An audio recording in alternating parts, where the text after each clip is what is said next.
Une veto qui pose une question à un veto, qu'est-ce que ça donne? Hélène Gâteau a une question pour nous. Salut Nicolas, c'est Hélène et Colonel. J'ai une question pour toi.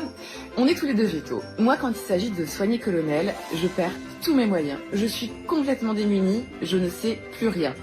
Je voulais savoir si c'était aussi le cas pour toi avec tes animaux.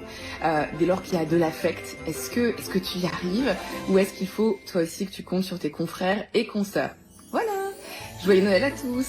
Alors oui Hélène, clairement, être veto et s'occuper de ses propres animaux, c'est pas simple du tout. Et tu le sais aussi bien que moi, dès que l'émotion s'invite, l'objectivité en prend un sacré coup. Quand on soigne l'animal d'un client, on prend un peu plus de recul, on raisonne avec méthode. Mais quand c'est notre chien ou notre chat, c'est tout de suite beaucoup plus compliqué. On surinterprète certains signes et on en minimise d'autres, et rester totalement neutre, c'est impossible. Honnêtement, il m'est arrivé plusieurs fois de demander un deuxième avis à un ami veto, juste pour avoir un regard extérieur plus calme et plus clair. Et on va pas se mentir, nos propres animaux ne sont pas les meilleurs patients. Ils nous connaissent très bien, ils bougent, ils anticipent, et parfois ils se laissent plus facilement manipuler par un autre confrère que par nous. C'est presque vexant, mais tellement vrai. Mais il y a autre chose que beaucoup ne savent pas. Soigner l'animal d'un ami ou d'un membre de notre famille, ce n'est pas toujours aussi simple non plus. On les connaît, on y est attaché, et l'émotion vient s'inviter en consultation. Dès que c'est l'animal d'un pote, notre cerveau passe en mode « Oula, je veux surtout pas me planter ». On se met une petite pression supplémentaire que personne ne voit. Et c'est pour ça qu'on préfère parfois passer le relais à un confrère. C'est beaucoup plus simple pour tout le monde.